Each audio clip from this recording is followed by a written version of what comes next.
Акумуляторна пилочка від фірми ProCraft. Китайці пішли вперед, якщо того року техніка ця йшла з звичайними моторами, то зараз бачимо плата управління, безщітковий двигун. Бачимо.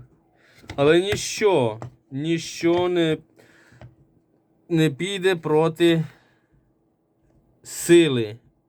сили нашого Івана. Дивіться. Шестерень немає. Як одних, так і інших. Все злизано. Все. Пилочка. Який би там мотор не був, проти сили нічого не вдієш.